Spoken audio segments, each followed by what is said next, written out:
This is a review for Croixleur for the PC by Magulick. You can check the original article below in the description. Some games would tell an epic, sweeping story of an inner struggle that an ancient, medieval-like society faces. Two factions must have their best and brightest student take part in a ritual to see who gets political and military power. What happens when two childhood friends are pitted against each other in battle? Where did this ritual come from? Other games, though, will briefly mention this lore only to throw you headfirst into the combat, and Croixleur is one of those games. While the lack of story may disappoint, the combat is highly addictive. Croixleur tells a very simple story. You play as Lucrezia, who represents the aristocrats as she participates in the adjuvant trial in order to give her faction military and political control, as well as the esteemed responsibility to protect the queen. However, the adjuvant trial is a competition, and Lucrezia will go against Francesco Storaro, who represents the knights and was Lucrezia's childhood friend. While there are multiple endings based on your performance during the 15-minute trial, the story is bare bones. Most of the background information is left to the player's imagination, which is not necessarily a bad thing per se. It is just that Souvenir Cirque managed to create a very solid foundation for the lore of Elancy. Being an arcade-style hack-and-slash game, it is not surprising to see that the story took a back seat to the gameplay. Croixleur features some fast-paced action and a decent amount of depth to boot. There are a total of 10 weapons to unlock, and they each have a special attack attached to them. At first, you'll have your basic sword and a fireball attack, but your repertoire will expand to include a thrust, anti-air attacks, and a shockwave type area attack. These specials can be used to cancel your basic 3-slash combo at the expense of MP to extend your combos and to dish out massive damage to stronger enemies. While you can go on a full frontal assault, you will not last very long if you do not play a little defense, which is where dashing comes into play. Not only is dashing used to cover large areas while on the ground or in the air, but it offers a full frames of invincibility to Lucrezia.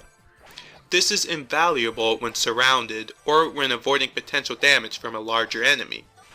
Moves can also be cancelled by dashing, so you have no fear being stuck in animation, or you can use this to set up some more combos. It is recommended that you play Croixleur with a controller. In fact, all of the in-game instructions assume that you are using a controller. However, I was able to play the game with a standard keyboard with hardly any trouble.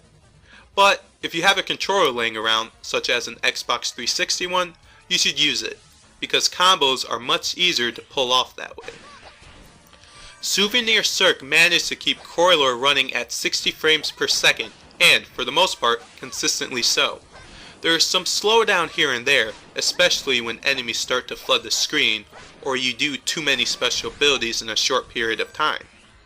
Other than that, Souvenir Cirque did a great job keeping the action fast-paced. Graphically, Croixleur looks very nice, especially keeping in mind its humble origins. Lucrezia and Fran look excellent, and the battle effects have a nice flair to them.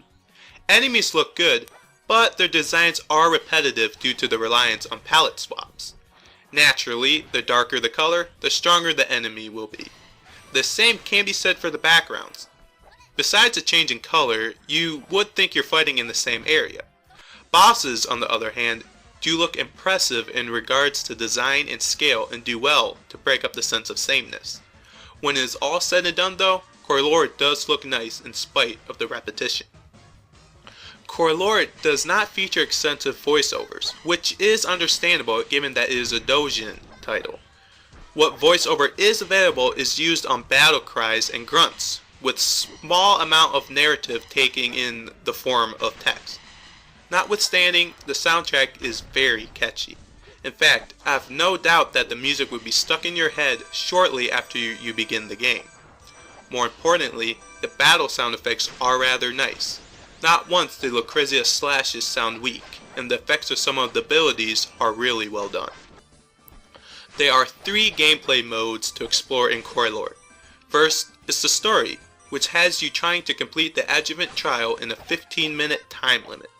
There are branching paths, 10 weapons to unlock, multiple endings, and a few different scenarios to see, all depending on your performance. Seeing as how each go-through would take you at most 15 minutes, most of the things will be unlocked in no time, which is where the other 2 modes come into play. Survival mode is self-explanatory. You will be tasked with downing waves of enemies until you meet your doom. And then there's time attack. You have 3 minutes to defeat as many waves as possible. All of this is wrapped up with 20 achievements to unlock and an offline high score system. For $4.99, Croixleur is easy to recommend to anyone that is a fan of arcade games, hack and slash games, or both. It does not revolutionize the genre, but when combat is so fun that it almost puts you in a trance-like state, then the developers were doing something right. While Lucrezia's adventure is on the short side, it is needless to say that I am looking forward to see what Souvenir Cirque will develop next. For reviews like this and other gaming news, remember to check out BagoGames.com. I'm Aaron Magulick, and thank you for watching.